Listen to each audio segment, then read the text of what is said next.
Thank you everyone for joining. I think some people are still logging in now, but let's kick off. My name's Anthony Marshall. I lead the IBM Institute for Business Value, and I'm also on the board of advisors for the Global Thought Leadership Institute. And this is a Global Thought Leadership Institute webinar. And I'm very excited to welcome and introduce my very close colleague and friend. Debra D'Agostino, who is the Chief Capability Officer of Oxford Economics. Debra, welcome. Great to have Anthony, you thanks for here. having me. Thank you. It's really great. So, Deborah, we're going to be talking today about all things thought leadership. You've had enormous background. The first question I've got for you, so you can prepare in the next 3 seconds, is what's your background in thought leadership? What's your career journey that brought you here? But also, we're going to be talking about data. We're going to be talking about AI. We're going to be talking about how do you differentiate We're all of gonna these cover a lot of fantastic ground, things. sounds But like. but but let's start off. So tell us a little bit more about yourself and what was your sort of personal journey to bring you to thought leadership and bring you to the role that you're in right now. Sure, of course. Hi everyone who's joined, and so delighted to have the opportunity to talk about thought leadership.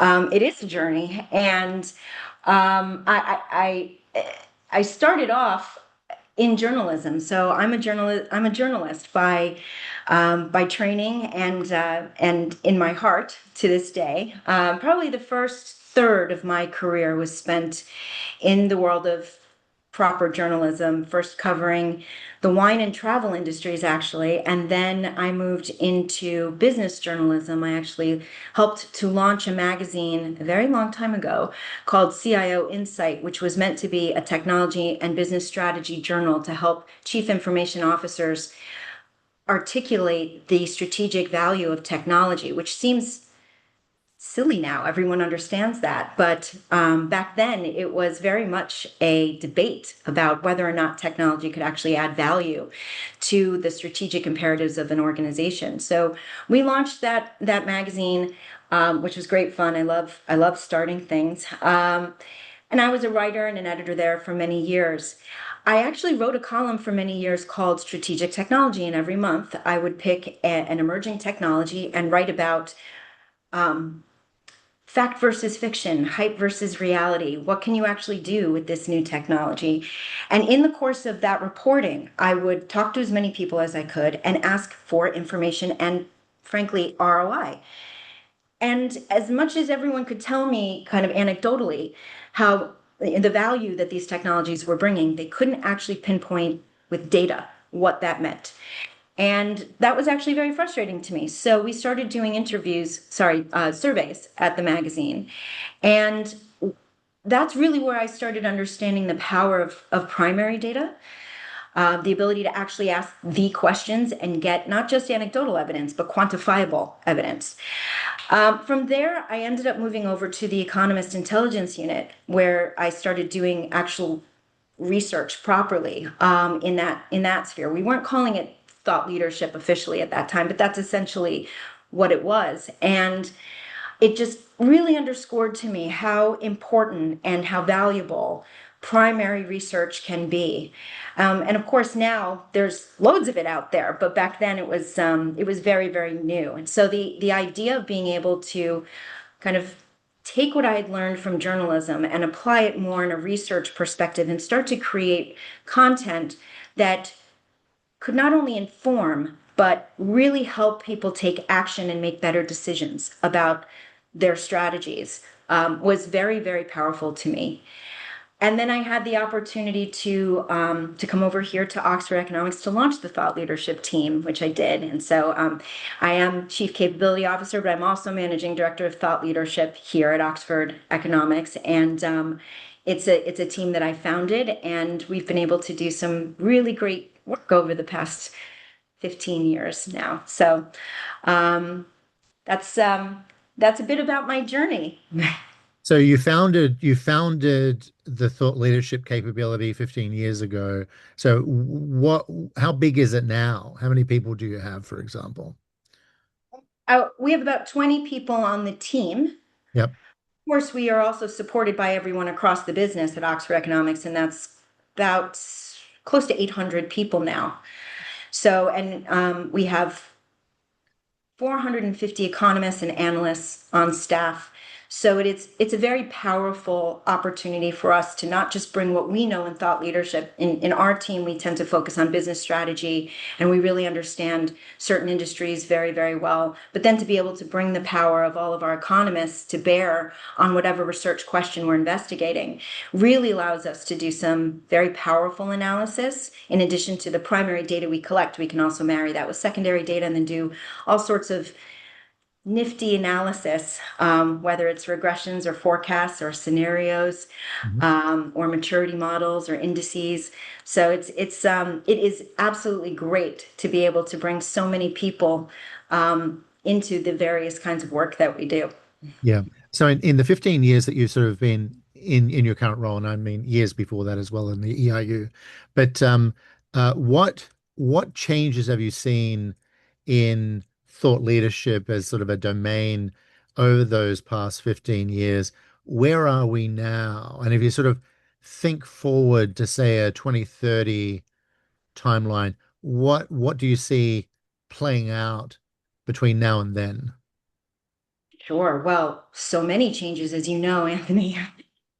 Um, I would say the maturity curve over the last 5 years has probably been steeper than the previous 10. So in the early days of our team, I think there was a lot of education that we needed to do to help people understand what do we mean when we say thought leadership. As you know, it's a hard concept to define, and a lot of people, certainly in the early days, equated it with content marketing. I have very strong feelings about that. And we spent a lot of time when we were a young team just trying to kind of solidify what we call thought leadership. What are the boxes that you need to tick for it to be something that we would say, yes, this is thought leadership, rather than a piece of journalism or a piece of analysis. There's not to say that there isn't great content out there, but the concept of thought leadership to me is very specific. So over the years, I would say that maturity curve has come up quite a lot, which is really lovely to see. And of course, with the foundation of the GTLI, I think that has had a really important impact on how people who produce thought leadership really think about how they are producing it, what kind of inputs go into a research program, and then what comes out of it in the end. In terms of trends, well, I mean, AI, obviously, we can't not talk about AI. I'm sure you've got plenty of questions for me about that. Um, the the kind of transformation that we're seeing in AI is just unprecedented across, of course, all of business, but in thought leadership, we hear quite a lot about, oh, well, now, AI can write reports itself, and so many things can be automated, and those things are true. But there's also the risk, of course, of coming out with research that is essentially me too, or not really distinctive or unique. And those are things that are really critical in our view to, like I said earlier, tick the boxes for what we define as thought leadership. So AI certainly is one of the trends that I think we're all grappling with and figuring out how we're going to kind of balance that unique human creativity and thoughtfulness that needs to go into the research with the need to leverage AI to help us get faster, better. It should be additive to what we do, not a replacement for. So that's one thing I would say.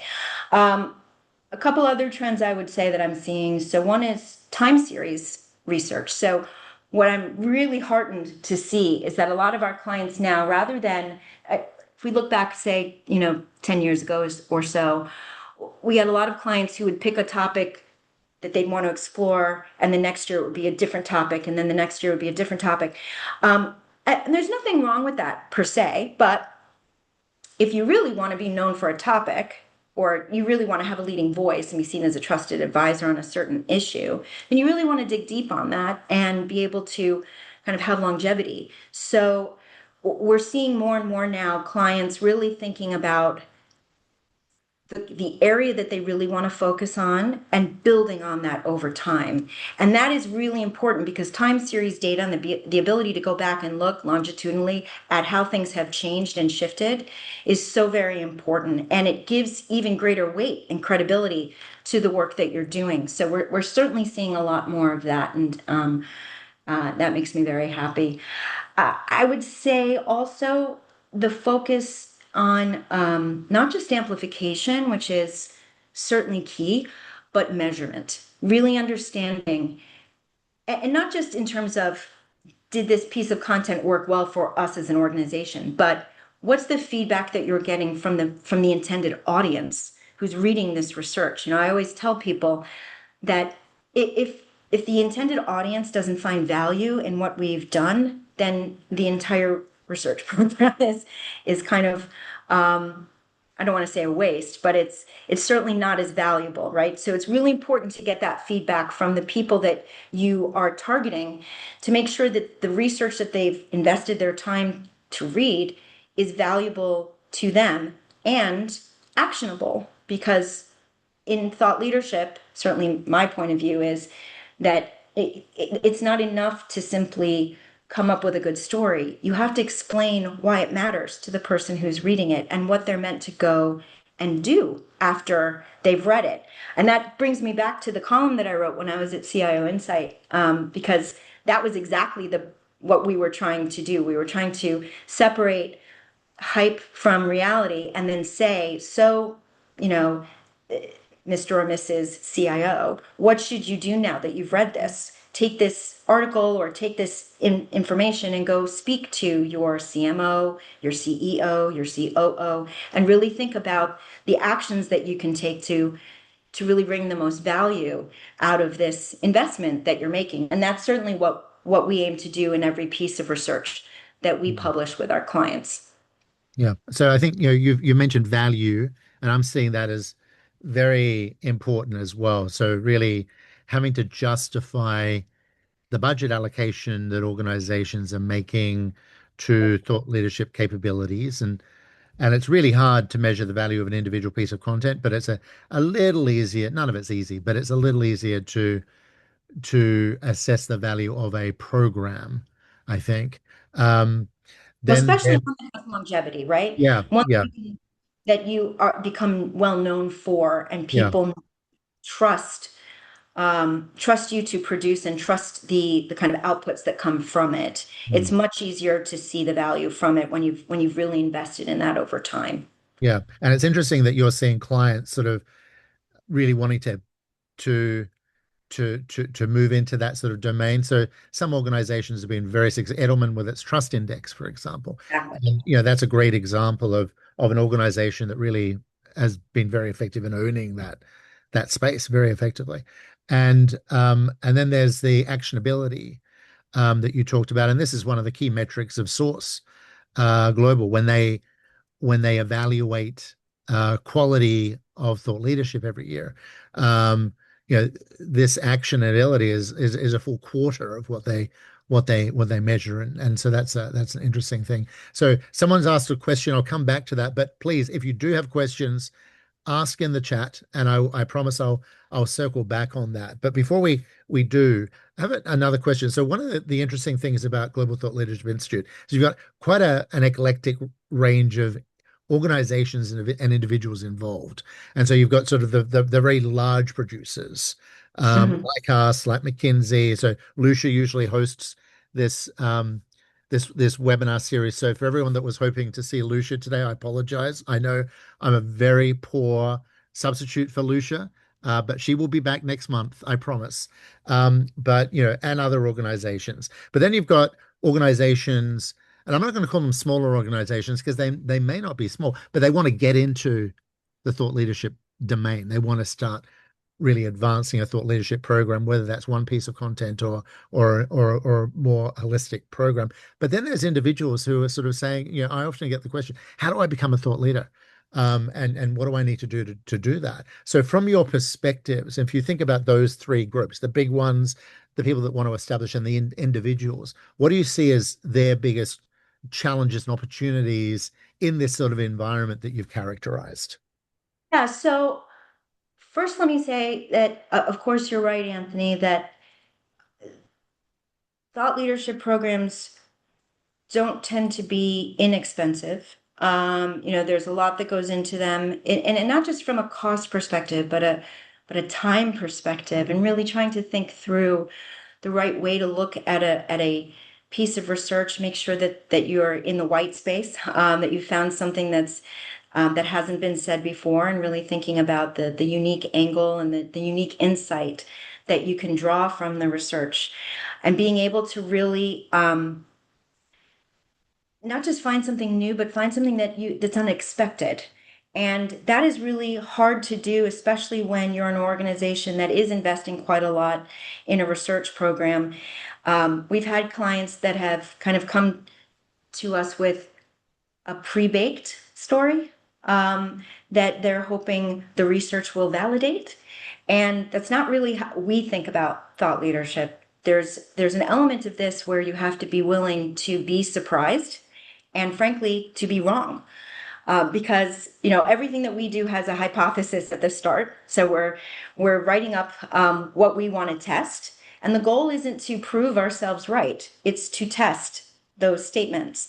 And from my point of view, when we're wrong, that makes for a better narrative because it tells us that we're learning something we didn't already know. But to get back to your question, challenges and opportunities, I wouldn't say that you have to be a huge organization with a very large budget to be able to get into thought leadership. Um, Primary surveys, depending on how large you want them to be, sure, they can be very complicated and costly, but depending on the target audience you're trying to reach, it doesn't have to be a huge survey. And there's lots of other ways of gathering data, interviews, secondary research, a company's own data sets. That's a great way to start getting into thought leadership, to look in your own organization and say, what kind of unique data, proprietary data sets do we have that we could leverage to create some research that is unique to us, but also serves the market, serves our readership, and helps our clients, our prospects, or the market at large. C-level executives are who we are normally writing for. How can we really help them do better, make better decisions? So I would say the challenges are also the opportunities. First, getting the kind of internal buy-in that you need to really understand how to do a program correctly. That's really important. Understanding and getting everyone aligned internally on what you're trying to do, what's the time frame for that, of course, what is your budget, and then trying to understand what you're going to do on the back end of that to make sure that that piece of research is seen, is read by your intended audience. That's really, really important. And that doesn't necessarily take a large budget, but it does take careful coordination. And whether you are a large organization or a smaller company just starting to get thought leadership, it to me, it's really more at the end of the day about the angle of the research and validity of that research and the credibility of that research to make sure that at the end of the day, C-level executives are very smart. They can sense a weak methodology from a mile away. So having a piece of research that isn't necessarily huge, but actually takes a very solid, rigorous approach to answering the question that you've posed, that can have just as much impact as doing a very, very large study or a global study. The other thing I would say is there's a lot of value that you can bring out of the data that you collect. It doesn't just have to be a report. It can be a report and a series of follow-up reports. It can be interviews.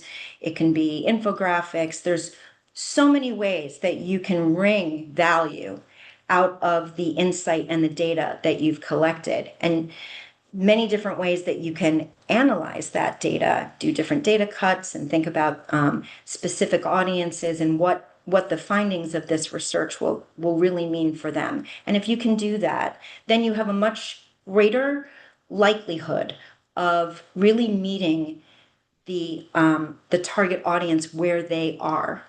And we find that those reports tend to be far more successful because the engagement may be more targeted, but it is a much higher it's a just a deeper engagement level than you would if you just tried to kind of broad canvas. Yeah. Okay, great. So I've got some more questions. I'm not going to come yet, but I will get there. I've got a couple more, then I'll start going through the questions. So if you've got questions, keep on typing them in, and I promise I will come to that. Earlier on, you talked about the ease with which some organizations, some individuals can put together content because of the use of AI, right? And in this, this most recent sequence of discussion that you've had, you're talking a lot about data. So, clearly you feel, I think, that data is critically important in having content that does stand out from the crowd. Talk a little bit more about that, but also, are there other things that you need in order to stand out from the crowd? And what if you don't have data? What can you do to stand out from the crowd? So when I say data, yes, I think primary data is extraordinarily powerful when collected correctly. Survey writing is both an art and a science, and um, if you don't build that survey correctly, things could go off the rails pretty quickly. So it's really important to understand what you're doing when you're collecting primary data. But I would say it's more about evidence than necessarily hard data, right? So let me step back and answer that a little bit more holistically. There's there are a few things that I think are super important. The first and foremost is evidence, and evidence can be in the form of many things. It can be data, it can be anecdotal evidence, it can be interviews, it can be citations from other studies that have been done in the past, as long as you are adding to it and taking that conversation somewhere new. And of course, the rigor of the analysis that you are applying to that data. So you can have the best data, but if you're not really looking at it from an analytical perspective and you're just looking at, the top line of a survey set or a data set, you're probably not mining the richness of that data. So the ability to really look in and try and understand, how do can you segment the data? Are there personas that are coming out of this data, or different ways of looking at how the results might look by industry or level of seniority or whatever the case may be? That's really, really important. But equally important is how you tell that story, and being able to tell um, have a strong narrative that emerges from that. These aren't meant to be, in my view, academic reports. They need to speak to the reader where the reader is. And so being able to bring in stories and anecdotal evidence, case studies, examples of how people have faced this challenge and addressed it, whether that's by illuminating a new best practice or identifying a lesson learned that will help people not make that mistake that maybe some of the people we've interviewed in the past have made, right? So I tell people that, if if if you've written a piece of thought leadership and people are only looking at the main stat in that on that first page, or a call out, you've done them a disservice. You want them to be able to read through to the end and really walk away from that piece saying, I've not only have I learned something I didn't know, or I've I've realized that what I thought was correct is not correct. There's a new way of looking at this. But but now I actually have something I can go and action as a result of that. To me, that is the best way to approach thought leadership. But it means that you have to be a little courageous, because sometimes the results come in and they're not quite what you expect, you know? Mhm. And that's why it's really important to not rely solely on one piece of, like, one methodology, one piece of data, or even one data set. You want to really try and encircle that theme with as many different types of evidence as you can to make sure that you're really validating the narrative that you're coming out with. Mm. And you mentioned earlier on that you're sure I'll come back to you and have questions on AI. I don't want to disappoint you, so we'll ask you one at this stage. But one of the things that we found, and Nikki, if you want to drop in a link to the recent GTLI study that was launched at the symposium, that would be great because that had some really interesting data about the use of AI in thought leadership. And there was a lot of suspicion that the consumers of thought leadership, and when I say consumers of thought leadership, I'm talking about C-suite members. So that was like CEOs and other members of the C-suite. So number one, they wanted to be told when AI was being used. Also, they really didn't believe conclusions drawn from using AI, but they really, almost uniformly wanted to utilize AI themselves in accessing, interpreting, and at times interacting with the content that is created. So it's like AI is, I don't want AI creating it, but I want to use AI in it, in consuming it. Absolutely. So what are your thoughts on the sort of like the AIification of thought leadership, if you will? Well, you're absolutely right that there's kind of some of our clients want us to be heavy users of AI, and other clients want us to commit to not using AI in any way. Um, we, of course, are looking at how we can leverage AI to, I guess the right word would be bulletproof. Um, Not relying on it, because so much of what comes back from AI is not always correct. Um, but to help us do things, for example, a very clear way that we use AI is at the very start of our studies to understand what's already been said in the market, right? So doing literature reviews and basic, what I would call reporting, just pulling all of that information together and summarizing it, really understanding where the top of this conversation is.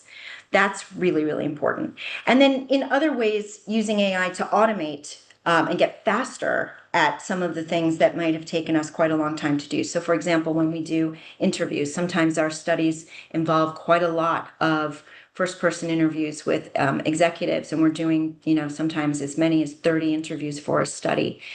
In the past, synthesizing all of that has been very time consuming. But with AI tools, we can very quickly see synergies, overlaps, themes, trends that are coming out of what our interviewees are telling us. And so that's a very powerful way of looking at AI.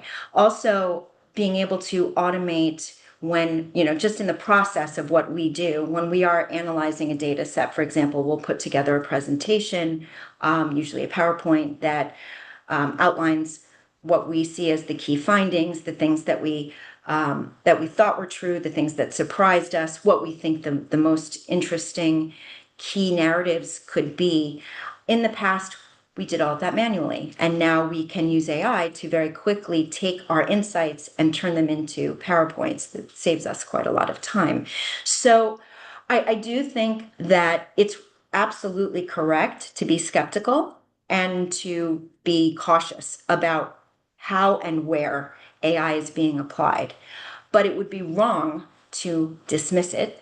And I think that over time, we're going to see fewer clients asking us to refine AI, and more asking us to go away. And of course, that kind of ethical responsibility is incredibly important to us. At the same time, AI has the risk of making what you're working on far more generic, and you really don't want that. That's not what thought leadership is. So it's very important to make sure that you continue to have that human element, but also the expertise, the understanding of what is really happening on the ground as you are investigating that topic, so that you have a real world view that is unique, and not necessarily uh, uh, auto generated, if you know what I mean. Very good. I'm going to start going through the questions, and the easiest way of doing this is for me to just read them out to you.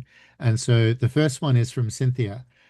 So, as organizations refine their thought leadership strategies toward 2030 maturity, how are they defining and measuring the actual value proposition beyond engagement metrics? What approaches are proving most effective for assessing whether insights are driving meaningful audience understanding, implementation, or business impact? And that's from Cynthia.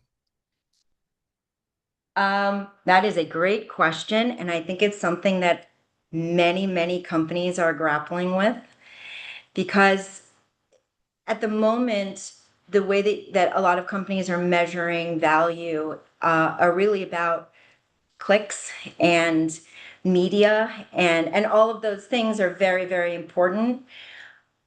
But at the end of the day, a company is investing in thought leadership because they want to be known as a thought leader and a trusted advisor on a topic. And so I would argue that you really need to look at the strength of your relationships over time. How do those relationships you have with your clients and prospects, how are they growing? How are they strengthening? What level of trust do you think you're deriving from your clients? I think, you mentioned the Edelman Trust Barometer, which is obviously a great example. People look for that every year. They wait for it, they expect it, and they trust Edelman to do that work responsibly and thoroughly. And it says something about their reputation over time, the success of that study. And so I would say that metrics are very hard. I think, Anthony, you know that. You wrote a book about it that talks about that. But to me, it's not just about the hard metrics. It's also about the kinds of conversations that open up as a result of the research that you're producing. Great. Second question is from Joe. So I think most would agree that the world, news cycles, technology innovations, market changes, etc., is moving faster and faster. At the same time, good research and thought leadership takes time to get right. How can you accelerate the development of research to keep pace with these changes so it's not overtaken by events? Or is this the wrong lens? Great question by Joe. That is a great question. And I'll tell you, we faced that during the pandemic. So we had a whole series of studies with various clients in flight, on various topics. And then the pandemic happened, and we had a bit of a crisis. Obviously, I think so many companies did, where suddenly this was front and center. And so many of our research programs were not focused on the pandemic. And we had to figure out how this research um, is now relevant in that context. And so I would say a few things to that. One is, you can't always predict what is going to happen. So again, being able to be flexible and a little bold and willing to shift and move as the market moves and as world events move, that's very important. The way that you build your research, it doesn't, if you're doing it correctly, you are creating that flexibility, because you're asking many different types of questions that allow you to pivot. But also, back to what I was saying earlier about not necessarily relying just on a data set, there's so many other ways that you can pull evidence into a study and make it relevant for that very moment. And certainly, I mean, the work that we do does tend to have a kind of longer time horizon. So we're not really following closely the news cycle from a week to week or month to month. But we are looking at certainly kind of medium term trends and certainly longer term trends. And what's happening today, what does that mean for what will happen in the next 12 months, 18 months, 36 months? Um, there are many ways to make sure that your research will stand up to scrutiny over time. But it is important to remember that data has a shelf life. And what we often do with clients is to look at a kind of foundational body of data, and then we can do shorter updates, what we call pulse surveys, right? So we have standard surveys, and then we may follow that up every 6 months or even every quarter with shorter pulse surveys that allow us to update that data very, very quickly. It really does depend on the topic, of course, but where that makes sense, it allows you to be much faster and more responsive to what's happening in the market. The other thing, one of the just as a personal anecdote. So when I was interviewing for for this job that I'm in now, one of the leaders that I was talking to said to me, "Never forget that it's part of your job to be a year, 2 years ahead of everyone else, so that when the rest of the world, when we start talking about a topic, you should be about to launch a study on it." Right. Right. And that is a critically important part of your job. And I thought that was incredibly insightful. But I took it to heart, and it really is. Sometimes we get it right. Hopefully we get it right more times than we get it wrong, or just, but yeah, I so think that's part of the courageous, um, you know, uh, comment I made earlier. It's very tempting to want to focus on something that is immediate and a current issue, but you also have to be really telegraphing out to the future. What is this going to look like a year from now, 2 years from now? Because one of the key tenets of thought leadership is that it should be forward thinking, should be forward looking. You want to be looking ahead to be able to tell your readership, what do you need to know now that you might not know? What's just over the horizon that you might not be aware of yet, that you need to be getting ready for or even planning for right now? And the better prepared you are to do that, and the more willing you are to do that, at the end of the day, the research can be so powerful and so helpful to clients. But it's hard because sometimes, the theme that you might think, Anthony, or I might think is going to be really important 18 months from now, or things that are not on the radar of exactly. our clients at the moment. Yeah. So it is really important to be a little to try and forecast as much as you can and understand, like, what will your thought leadership strategy look like 18 months from now, 36 months from now. So you're really planning today for the longer term. Yeah. Okay, next question is from Grace. So, what are your thoughts about leveraging open source platforms and how to approach intellectual property and copyright in relation to third-party AI to expand reach and break global barriers? Oh, that's very, very good question. I mean, obviously, you have to take copyright very seriously. Um, citing, I have no problem with bringing in research that has been previously published as evidence and support for how we are now building on that story, as long as it is properly cited, properly sourced, and that we have a very strong um, feeling about the validity of that data. I think part of the risk that we are all facing right now is that there is so much data out there, and not all of it is good. And you want to make sure that you're not citing bad data. There's a lot of bad data out there. So really making sure that what you are looking at and what I call inputs into the research will stand up to scrutiny just as much as what you are producing will. And as far as copyright, I think that's really important. We often have But we want to be able to leverage our clients' own data wherever we can because we think that makes for a much stronger story. In part because that's unique data that only that company has, and when we can marry that with primary data along with kind of analytical capabilities that we have internally at Oxford Economics, that really allows us to create research that is not replicable by anyone else. And that really is what thought leadership is, being able to produce something that is truly unique and meaningful. But you also have to be very conscious of who owns that data. Where is that data coming from? Do you have permission to use that data? Are you citing it correctly? And we take that extremely seriously. So just do a time check. It's 11:40. We've got about 6 or 7 minutes left. A few more questions, so we'll try and get through them pretty quickly. So this one's from Cynthia again. For small independent consultants trying to establish themselves in thought leadership, what strategies have you seen work best for building credibility and attracting clients when they may not yet have the brand recognition, research budgets, or market visibility of larger organizations?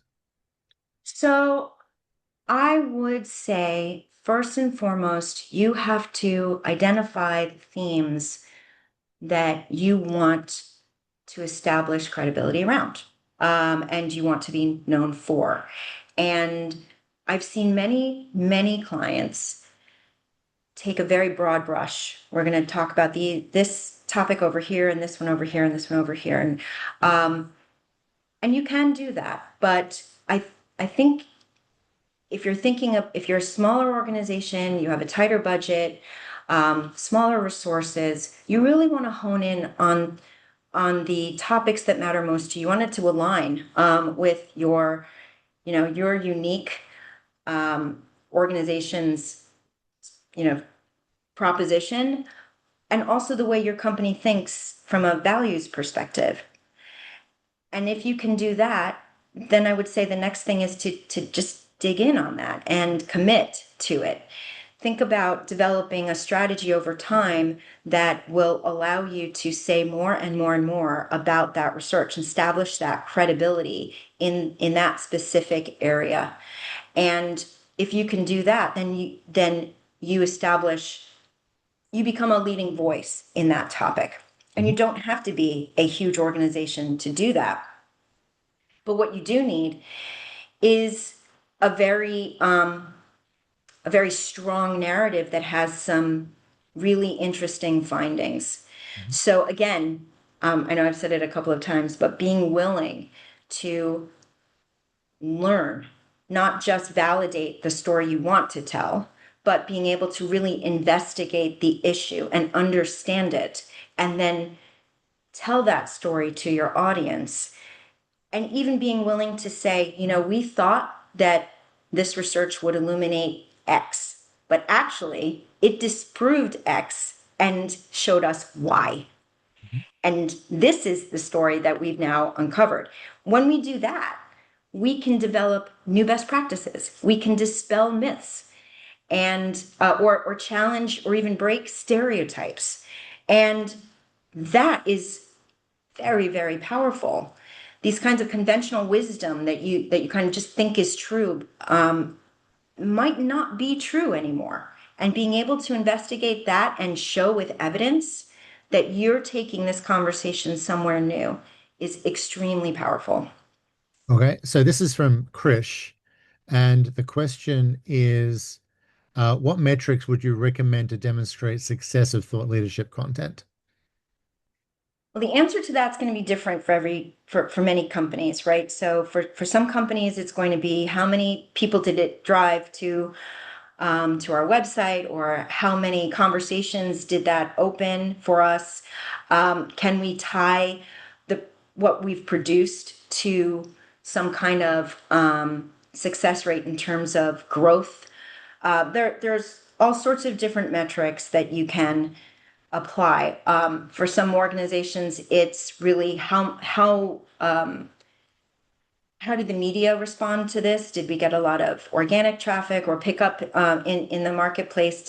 Were we able to place our senior executives out there in the world talking about this research? I couldn't say that there's any one real metric that works for everyone, but I can say that to me, it really is about the response from the readership. As a journalist, I'm always thinking about who's reading this and will they walk away from this piece of research feeling that they have invested their time well? Because if the answer to that is no, they will not come back again. Yeah.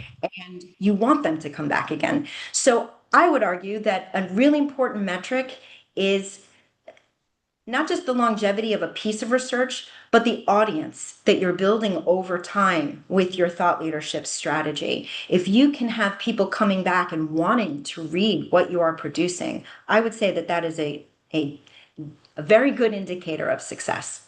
Yeah. And even when I'm reading articles, and something I stress with the team the team that I work with, if I'm two paragraphs in, I haven't got the point, I'm literally gonna stop reading at that point.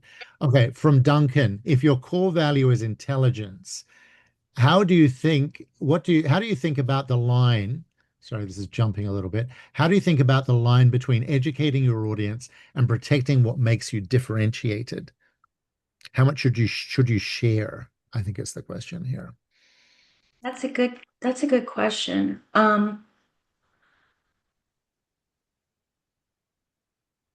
I don't think this was necessarily intended by this question, but I'm not a big fan of gatekeeping. Mhm. So I think that if you have knowledge, you should share it. Best practices are good for everyone. This is how we all evolve, how our communities evolve, how our ecosystems evolve. We want everyone to be, you know, rowing in the same direction. So if you have uncovered a best practice or something meaningful that can help others, I think you should share that. So, and to me, that doesn't remove your value or your unique kind of um, point of view, but it establishes you even more solidly as a thought leader and an advisor. And you're more likely to have people coming back to you for more insights when you do that. And I think I kind of bristle when I see reports come out that are called thought leadership, but really at the end of the research, it's, hey, if you want to find out more, give us a call and talk to us about how we can support you, which to me is a bit more of a glorified advertisement than really serving the audience. At the end of the day, I always say that we have two pretty much equally important audiences to serve. One is our client, and making sure that we're doing a great job creating compelling research. But equally important are the people who are meant to read this research and and benefit from it. And if we're not serving that audience, then we've not served our client either. Okay, So you really need to be thinking about who's reading this and are they going to come away with a feeling that they have invested their time wisely and well. very good. One more question from the chat, and then I've got two short questions from me. So from Mark, where can we find support for the idea of thought leadership as a competitive advantage? Well, thought leadership is a competitive advantage. So, of course, the Global Thought Leadership Institute is a great resource. We've had two annual meetings now. You have a an accreditation program now as well, which I've been through, Oh, and sure. I've That was going to be my next question. very useful. But really understanding what does it mean to produce thought leadership? I think that's really important. What are the things that an ideal piece of thought leadership? What do those things contain? And even equally important, what don't they contain? You don't want, if you want to advertise to your audience, then you should advertise to them, but that's not thought leadership. Thought leadership is about educating and illuminating new ideas. So I think the GTLI is a great place to start. and really understand how other people are thinking about thought leadership. There's a great community that's been built around GTLI, people who are wonderful to talk to and just want to help each other succeed. So I would say that's a great place to start. Yeah. And the study that I mentioned that was released in February of this year has some data indicating the impact of thought leadership on spending decisions of clients and and it looks at the quantification of some of that. Also, the book that you mentioned goes deeply into that stuff as well. There's some other questions, but if people can ask you directly if they can email you afterwards. But I have a question. You mentioned that you were certified by the GTLI. Why was that? Why did you do that? And why is it important to you, the certification? Well, I'll be honest. There was a bit of me that wanted to see if my thinking was aligned. And it was, which is Good. great.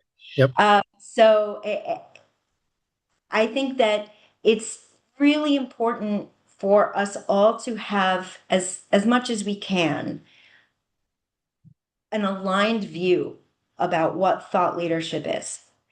And I know that thought leadership means different things to different people, but the way that we see thought leadership, certainly at Oxford Economics, is really about research at the end of the day, and narrative that is supported by research, whether that is primary research or secondary research or anecdotal evidence, quantifiable or qualitative. There are many dimensions that go into it, but at the end of the day, having that evidence is really what's most important. You can't call everything thought leadership. I was a journalist for many years, and I would not say that my articles were thought leadership. They served a different purpose. And I wouldn't say that opinion pieces are thought leadership. They could be very persuasive and impactful, but not what I would call thought leadership. There are very specific things that go into a thought leadership research program that I I think the GTLI certification lays out very clearly and well. And the more people who go through that program and understand why it's important to elevate this phrase thought leadership, and the value that you can get from it just means that all boats rise. The level of quality, the level of maturity that we're seeing in the thought leadership space, it'll just continue to mature. I don't think that is a bad thing. Mm. Last question. So, what advice would you give someone starting out and wanting to be a thought leader or wanting to build a career in thought leadership? What advice would you give them if they were just starting out today? Oh, that's interesting because I didn't start out in thought leadership. I wanted to tell really important and valuable stories and help help the readership that I was serving really understand what was going on in that space. And so, for people who are starting out in thought leadership, I would say first think about, where do you want to focus from a thematic perspective? What do you know? What does your organization care about? What is the unique value proposition that you bring to the audience that you are serving? And then I would say, go and learn as much as you can about that. You don't necessarily have to know every piece of the process for thought leadership. And in fact, sometimes having a third party that does know those things adds a lot of credibility and weight to the research. So, you might be an organization that is expert in a specific topic, but you don't know how to write a survey. You don't know how to do a forecast or a scenario. Partnering with people who do only adds that level of expertise and credibility to the research.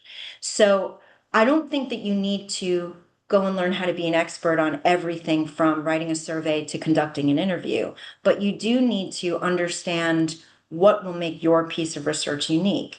And the extent to which you can develop that subject matter expertise is very, very important because that's much harder to replicate, you know, especially when you think about how your point of view is different and the research that you conduct illuminates new things. So it's not like there's a degree that you can go get for thought leadership. I find people on our team come from all different backgrounds. You know, some of us are journalists, some of us are former analysts, some of us are former management consultants. I guess I would say if you're thinking of building a thought leadership team, I would always argue that that you want to have those different kind of backgrounds coming together to think about how you really architect a research program that is unique. When I was a journalist, one of the things that I loved the most was our monthly editorial planning meetings because our edit team was composed of people from such different backgrounds, and it made our conversations so rich because people were bringing all these different perspectives, and it wasn't we didn't suffer from ivory tower syndrome, right? We weren't just yesing each other. We were really challenging each other. And I think that's the kind of organization you want to build in thought leadership because that's the way that you get to the really unique angles and insights. Perfect. So, Deborah, thank you for your time today. And I'm sure you'd welcome anyone on the call adding you to LinkedIn. And if they've got any Yes, more please. questions, then asking you there. Thank you to the GTLI. And next month there's going to be another webinar led by Lucia in this webinar series. It goes through the whole of the year. We're currently organizing the next symposium, which is going to be in February of next year, and that's going to be very exciting. Deborah, you'll be there. I'm I will. perfect. Absolutely. And so, thank you for joining. Thanks for engaging in the dialogue, and please keep it going offline as well. And everyone, have a wonderful day, and see you next time. Thank you.